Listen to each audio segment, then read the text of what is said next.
Hello प्यारे साथियों, आप सभी का एक और इंग्लिश ग्रामर की नई क्लास में स्वागत है।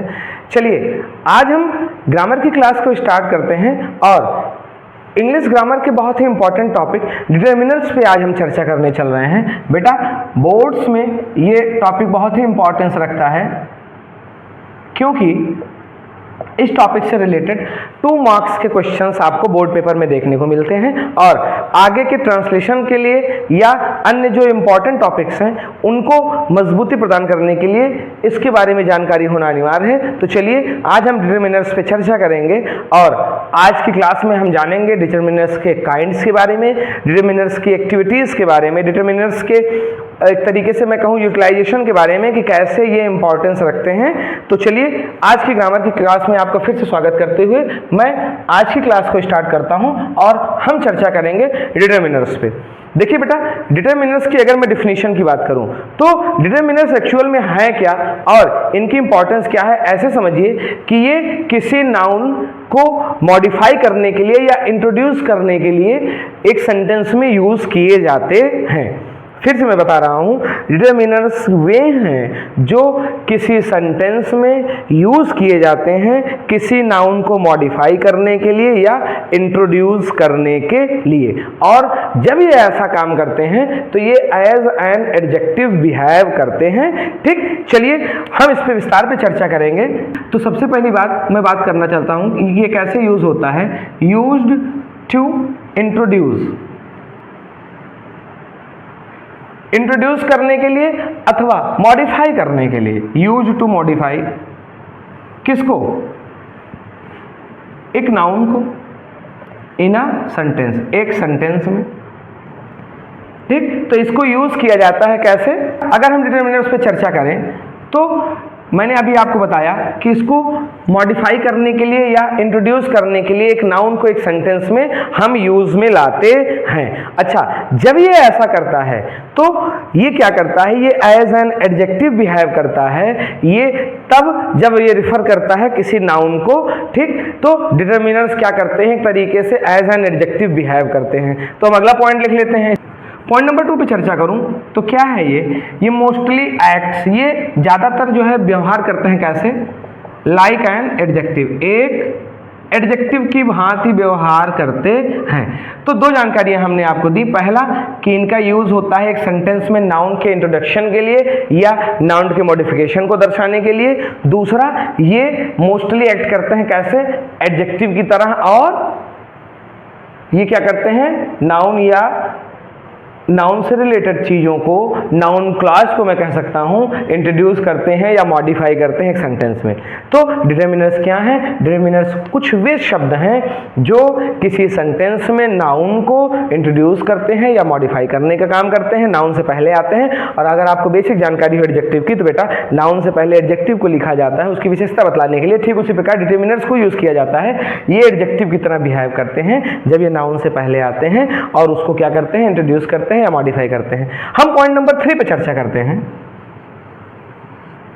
पॉइंट नंबर 3 क्या है बेटा? कि इट स्पेसिफाई, ये क्या करते हैं? ये किसी चीज को स्पेसिफाई करते हैं। अच्छा, कैसे स्पेसिफाई करते हैं? अबाउट, अब किसके बारे में स्पेसिफाई करेंगे? सबसे पहला इंपॉर्टेंट पॉइंट जो है हमारा वो है क्वांटिटी, मात्रा के बारे में ये बताएंगे। दूसरा है हमारा डेफिनेटनेस,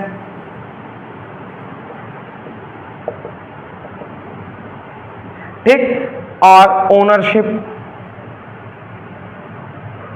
तो ये नाउन को इंट्रोड्यूस करेंगे या मॉडिफाई करेंगे एक सेंटेंस में, ये एडजेक्टिव की तरह बिहेव करेंगे, ये क्या करेंगे? ये स्पेसिफाई, विशेषता बतलाएंगे। अबाउट, किसके बारे में? कुछ स्पेसिफिक बताएंगे, क्वांटिटी के बारे में, या तो डेफिनिटनेस के बारे में, या तो ओनरशिप के बारे में। ठीक, अब ये वर्ड्स क्या हैं, इनके यूजेस कहाँ कहाँ हैं, अभी आपको आगे के वीडियो में ये सारी जानकारी मिलेगी। अभी मैंने आपको केवल डिटरमिनर्स के बारे में बताया कि ये क्या करते हैं। ये इंट्रोड्यूस करने के काम में आते हैं। किसको? एक नाउन को इन अ सेंटेंस में, एक सेंटेंस में। ये क्या करते हैं? ये मोस्टली एडजेक्टिव की तरह एक्ट करते हैं। ये क्या करते हैं? ये स्पेसिफाई करते हैं किसके बारे में? क्वांटिटी के बारे में, डिफिनिटनेस के बारे में, या ओनरशिप के बारे में। चलिए अब हम डिटर्मिनर्स कितने प्रकार के हैं और उनके यूजेस कैसे हैं इंग्लिश ग्रामर में, इस पर चर्चा करते हैं। आप नेक्स्ट हेडिंग जो जानेंगे डिटर्मिनर्स की वो है टाइप्स। देखिए टाइप्स की मैं बात करूं तो मैं सबसे पहले डिटर्मिनर्स के पहले टाइप की बात करना चाहता हूं, आर्टिकल की। आपको पता है बेटा कि आर्टिकल क्या है, ठीक? ये कितने प्रकार के होते हैं। अगर नहीं जानकारी है तो चैनल पे ही प्लेलिस्ट में आर्टिकल्स के बारे में, articles, uses of articles, uses of a, an and the का वीडियो है। आप वहां से डिटेल में आर्टिकल्स के बारे में जान सकते हैं। अभी की बेसिक जानकारी के लिए मैं आपको थोड़ी सी जानकारी दूंगा आर्टिकल्स के बारे में। तो देखिए पॉइंट नंबर 1, आर्टिकल्स क्या है बेटा? आर्टिकल मॉडिफाई करते हैं या मैं कहूँ तो डिस्क्राइब करते हैं किसको? नाउन को। आर्टिकल क्या करते हैं? किसी नाउन को मॉडिफाई करते हैं या तो मैं कहूँ तो डिस्क्राइब करते हैं। अच्छा, जब आर्टिकल्स के बारे में आप चर्चा करते हैं तो आपको पता होना चाहिए कि बेटा कुछ आर्टिकल डेफिनेट आर्टिकल की श्रेणी में है और कुछ इनडेफिनेट आर्टिकल हैं, ठीक? अब अगर मैं डेफिनेट आर्टिकल की बात करूं तो हम इस पे THE द पे चर्चा करते हैं, और अगर मैं इनडेफिनेट आर्टिकल की बात करूं तो इनमें ए और एन दो आते हैं।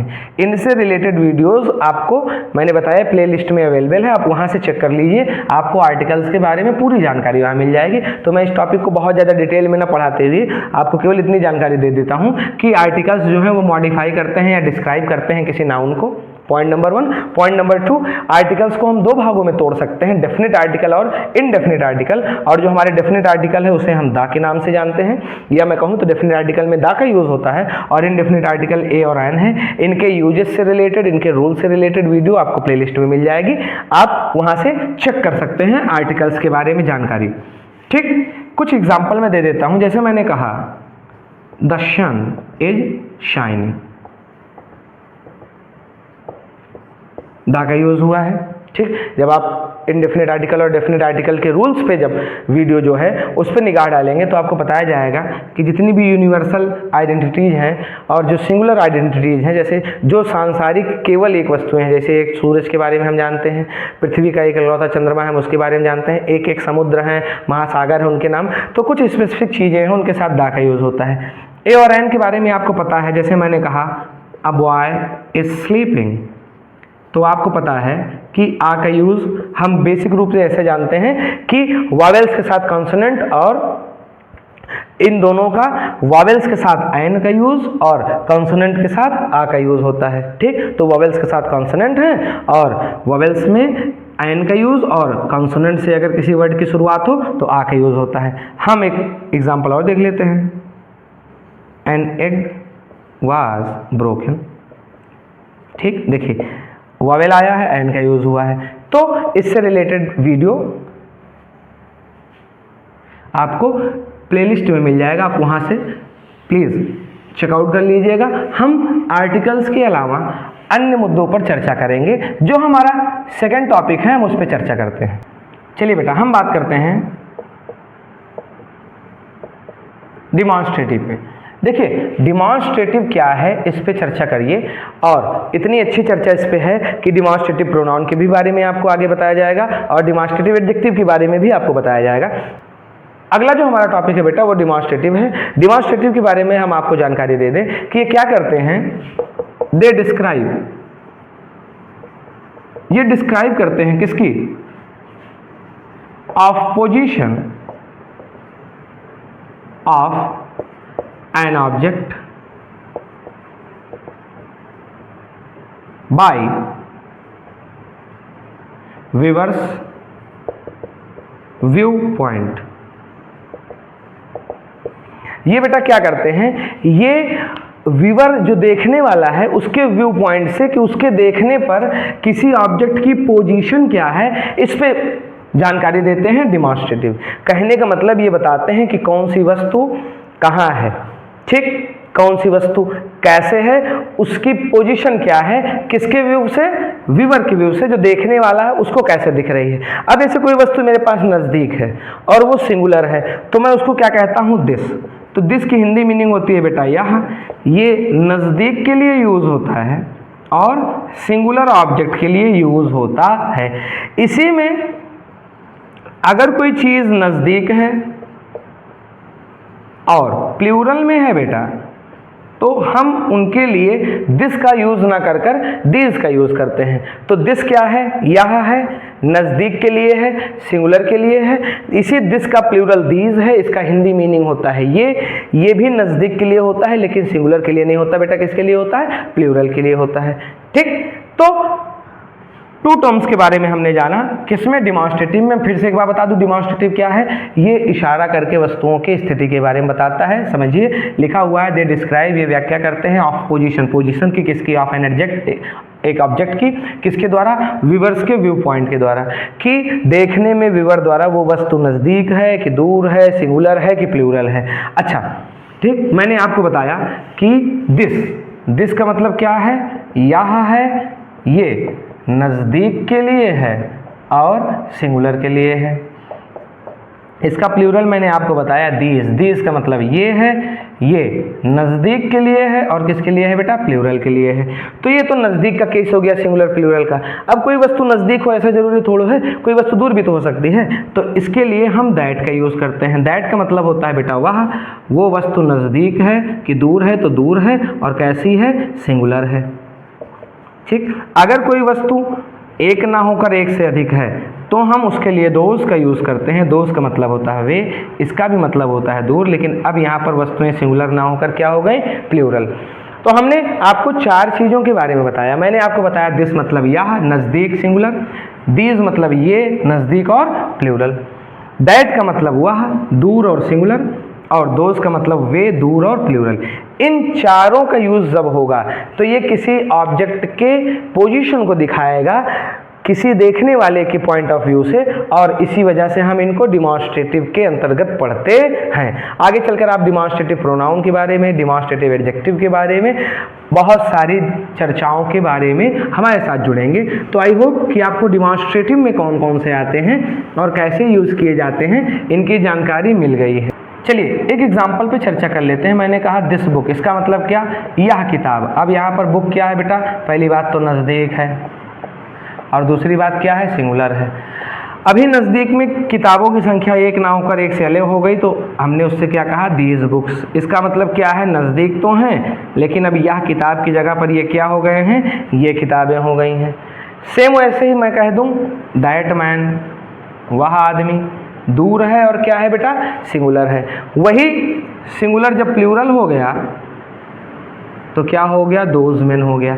अब व्यक्ति दूर है लेकिन एक ना होकर एक से अधिक, तो दिस और दैट नज़दीक और दूर के लिए सिंगुलर, और दीज और दोज नज़दीक और दूर के लिए प्लूरल। चलिए हम नेक्स्ट टॉपिक पे चर्चा करते हैं, डिटर्मिनर्स के थर्ड टॉपिक पे चर्चा करते हैं और अपनी जानकारी को आगे बढ़ाते हैं। जो हमारा थर्ड टॉपिक है बेटा वो है नंबर्स। अब आपको पता है कि न्यूमेरिक एडजेक्टिव का यूज़ हम करते हैं, जो बच्चे एडजेक्टिव के बारे में जानते हैं, नाउन की संख्या को सीमित दिखाने के लिए या जितनी है उनको दिखाने के लिए। ठीक, तो नंबर्स क्या हैं, नंबर्स वो हैं जो हमें किसके बारे में बोध कराते हैं, नंबर के बारे में बोध कराते हैं, संख्या के बारे में बोध कराते हैं। अब नंबर्स को हम दो भागों में बांटते हैं। ठीक, तो मैं बात करता हूं सबसे पहले नंबर्स की, एक ऐसे भाग की जिसको हम कार्डिनल के नाम से जानते हैं। कार्डिनल, इसमें क्या आएगा, इसमें आएगा 1 2 3, ये सब। हम इसके अगर दूसरे पार्ट की बात करें तो दूसरे पार्ट को हम ऑर्डिनल के नाम से जानते हैं। ठीक, अब ऑर्डिनल क्या है, ऑर्डर से बना है। इसमें क्या आएगा, जैसे फर्स्ट, सेकेंड, थर्ड। तो हम नंबर्स को यूज़ करते हैं किसी नाउन के बारे में विशेष जानकारी देने के लिए, उसको मॉडिफाई करने के लिए। कैसे, कार्डिनल के रूप में 1 2 3 4 के रूप में, या तो ऑर्डिनल के रूप में फर्स्ट, सेकेंड, थर्ड और फोर्थ के रूप में। ठीक, चलिए तो हमने जाना कि नंबर्स भी हमारे डिटर्मिनर्स हैं। ये क्या करते हैं, दो प्रकार के होते हैं, कार्डिनल होते हैं जिनमें 1 2 3 4 आते हैं और ऑर्डिनल जो ऑर्डर से रिलेटेड हैं, ठीक, तो फर्स्ट, सेकेंड, थर्ड और फोर्थ।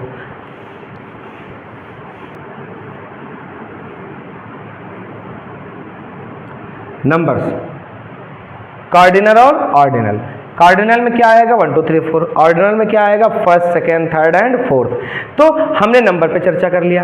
अब जैसे मैं बात करूं कि फर्स्ट बॉय, पहला लड़का, मैं बात करूं 3 गर्ल्स, 3 लड़कियां, ठीक। देखिए ऑर्डिनल का भी यूज हुआ है, कार्डिनल का भी यूज हुआ है। तो नंबर्स को हम दो तरीके से यूज में ला सकते हैं, किसी नाउन को मॉडिफाई करने के लिए, या मैं कहूँ नाउन के बारे में और ज़्यादा जानकारी देने के लिए, कैसे नाउन से पहले, और इस तरीके के प्रयोग को हम डिटर्मिनर्स में नंबर्स की श्रेणी में रखते हैं। तो आई होप कि आपको आज के इन टॉपिक में ये तीनों चीज़ें समझ में आई होंगी। एक और हम टाइप पे आज चर्चा करते हैं। हम देखते हैं डिटर्मिनर्स के नेक्स्ट टाइप पर, टाइप नंबर 4 पर, कि वो क्या है और कैसे काम में आता है। जो हमारा बेटा फोर्थ टॉपिक है उसे हम क्वांटिफायर्स के नाम से जानते हैं। इससे रिलेटेड आपको एक स्पेशल वीडियो अलग से मिलेगी। अभी हम थोड़ी सी जानकारी आपको दे देते हैं कि एक्चुअल में क्वांटिफायर्स हैं कैसे और इनका यूज कैसे है। देखिए किसी भी चीज़ की बेटा क्वांटिफायर मतलब आपको पता है क्वांटिटी से बना है, तो ये मात्रा के बारे में बताएंगे। अब चीज़ें बेटा दो प्रकार की होती हैं, एक चीज़ें जिन्हें हम गिन सकते हैं, एक चीज़ें जिन्हें हम गिन नहीं सकते, माप या तौल सकते हैं। ऐसी चीज़ें जो काउंटेबल में आती हैं, जिन्हें गिना जा सकता है, उनके साथ क्वांटिफायर्स कैसे यूज होंगे, और ऐसी चीज़ें जो अनकाउंटेबल के रूप में आती हैं, जिन्हें चीना नहीं जा सकता, ठीक। तो काउंटेबल जिन्हें गिना जा सकता है और अनकाउंटेबल जिन्हें गिना नहीं जा सकता। अब देखिए अगर कोई चीज़ काउंटेबल है तो इसका साथ मेनी देगा, और अगर कोई चीज़ अनकाउंटेबल है तो ये क्वांटिटी को दिखाएगी, मात्रा को दिखाएगी। काउंटेबल बेटा किसको दिखाएगा, नंबर को दिखाएगा। नंबर है तो उनकी संख्या होगी। अनकाउंटेबल किसको दिखाएगा, क्वांटिटी। क्वांटिटी है तो उसकी क्या होगी बेटा, मात्रा होगी, ठीक। तो मात्रा के लिए हम मच का यूज करते हैं। अब मैं बात करता हूँ, वापस आता हूँ क्वांटिफायर्स में। देखिए किसी चीज की संख्या या मात्रा कितनी है उसको देखने के लिए हम हाउ का यूज करते हैं। कैसे, अब हाउ, अगर मैं हाउ की हिंदी बात करूं तो यहां होता है कितना, कितनी या कितने। अब मैंने जैसे लड़कों की संख्या की बात किया, अब बताइए लड़के पहली बात काउंटेबल में होंगे कि अनकाउंटेबल में। लड़कों को गिना जाएगा कि मापा तोला जाएगा, जाहिर सी बात है लड़कों को गिना जाता है। तो ऐसी कंडीशन में हाउ के साथ हम मेनी का यूज करते हैं। तो हमारा पहला क्वांटिफायर क्या हो गया, हाउ मेनी। फिर अगर मात्रा की बात हो रही है तो हम हाउ के साथ मच का यूज करते हैं, ठीक। यहाँ लिख देता हूँ। तो हमारा जो दूसरा हुआ वो क्या हुआ, हाउ मच। तो ये मैं हाउ के साथ मच और मेनी के व्यवहार को समझाने के लिए आपको इतना डिटेल में लेके गया। वापस आते हैं क्वांटिफायर्स में। तो क्वांटिफायर्स में हमारे पास कुछ शब्द हैं बेटा, जिनके बारे में आपको जानकारी होना चाहिए। एक तो हाउ है, कितना, और इसके साथ अगर मच आ गया तो इसका मतलब ये क्वांटिटी की बात कर रहा है। अगर इसके साथ मेनी आ गया तो इसका मतलब ये नंबर की बात कर रहा है। मैंने भी आपको बताया केवल इतनी ही चीज़ें बेटा क्वांटिफायर्स में नहीं है, ठीक। मच आ गया, मेनी आ गया। फिर आपने पढ़ा होगा लिटिल के बारे में, आ लिटिल। नहीं पढ़ा है बेटा तो आगे आपको यूजेज इसके मिलेंगे, द लिटिल, ठीक। फ्यू है, सेम ऐसे ही ऑफ फ्यू है, सेम ऐसे ही द फ्यू है, ठीक। केवल यही 8 शब्द थोड़े ही हैं, बहुत सारी चीजें हैं। जैसे मैं बात करूं तो लॉट ऑफ है, lots of, a lot of है, ठीक। फिर अगर मैं बात कर लेता हूं कुछ और की, तो जैसे कहते हैं बहुत बड़ी मात्रा में, प्रचुर मात्रा में, आप यूज करते हो अ ग्रेट डील के साथ ऑफ का यूज, ठीक। कभी कभी आप सेवरल का यूज कर लेते हो, कभी कभी आप थोड़ा सा कहते हो, नहीं अ बिट, थोड़े सा का यूज करते हो। अ बिट के बाद बेटा ज्यादातर ऑफ का यूज किया जाता है। तो ये कुछ शब्द हैं इंपॉर्टेंट जो हमारे क्वांटिफायर्स कहलाते हैं। क्यों, क्योंकि ये मात्रा के बारे में बताते हैं, ठीक। अब इसमें क्या है बेटा, ये जो मेनी है एक्चुअल में, तो ये तो नंबर में चला गया। इधर पे ये जो few, a few, the few हैं, ये किस में चले गए, नंबर्स में चले गए। लेकिन अगर मैं क्वांटिफायर्स में मात्रा की बात करूं तो much, a great deal of, a bit of, lots of, lot of, इनको मैंने इस वजह से ले लिया कि ये इनके साथ कंफ्यूजन क्रिएट करते हैं, तो आपको क्लियर रहे कि ये सारी चीज़ें नंबर को दिखाती हैं, बाकी अधिकतर चीज़ें क्या है, मात्रा को दिखाती हैं। तो हम क्वांटिफायर्स में मात्रा से रिलेटेड शब्दों को जानते हैं जो किसी भी नाउन से पहले यूज होकर उसको एडजेक्टिव की तरह क्वालिफाई या मॉडिफाई करते हैं। तो आई होप कि आपको आज की ये जानकारी अच्छी लगी हुई होगी। तो प्यारे साथियों, आज की क्लास में बस इतना ही। जल्द ही मिलेंगे क्वांटिफायर्स के बारे में और जानकारी के साथ साथ हम डिटर्मिनर्स के कुछ और काइंड्स के बारे में। तब तक के लिए आप पुरानी क्लासेस को एंजॉय करिए। ऐसे बच्चे जो नए जुड़े हुए हैं चैनल को सब्सक्राइब कर लीजिए, दूसरों के साथ शेयर करिए। देखिए, ज्ञान बांटने से बढ़ता है, तो आप थोड़ी सी हेल्प करिए अपने साथियों की भी और हमारी भी। ठीक, आप हमें लाइक करिए, सब्सक्राइब करके रखिए। कमेंट सेक्शन में बताइए कि चीज़ें आपको बेहतर लग रही हैं या नहीं लग रही हैं, और कौन से टॉपिक पर भी आप और चर्चा के चाहते हैं। मैंने आपको बताया था कि सारी चीज़ें सीक्वेंस में चलेंगी, जो जो इंपॉर्टेंट टॉपिक हैं उन पर पहले चर्चा होगी। सारे टॉपिक जितने भी 37-38 टॉपिक आपके इंग्लिश ग्रामर में इंटरमीडिएट प्लस तक के लिए जरूरी है, उन सारी चीज़ों पर चर्चा होगी। बस आप हमसे जुड़े रहिए और ऐसे ही अपना प्यार और सपोर्ट हमको दिखाते रहिए। प्यारे साथियों, आज की क्लास में बस इतना ही। जल्द ही हम इसके पार्ट 2 पे चर्चा करेंगे और हम डिटर्मिनर्स के बारे में और ज़्यादा जानकारी आपको देंगे। तब तक के लिए आप पुरानी प्लेलिस्ट में, अगर आप नए हैं, अभी आपने वीडियोस को एंजॉय नहीं किया है, तो देखिए, आपको बहुत ही सारी जानकारी की बहुत सारी चीज़ें पढ़ाई जा चुकी हैं। और जो हमारे बच्चे नए हैं वो चैनल को सब्सक्राइब कर लें और अपने यार दोस्तों के साथ ऐसे वीडियोस को शेयर करें। ठीक, शेयरिंग इज़ केयरिंग आपको बताया जाता है। तो अगर आप केयर करते हैं तो आप शेयर करिए, हमसे जुड़े रहिए। Once again thanks for joining us. See you soon in next part. तब तक के लिए बी हैप्पी, बी हेल्दी। जय हिंद।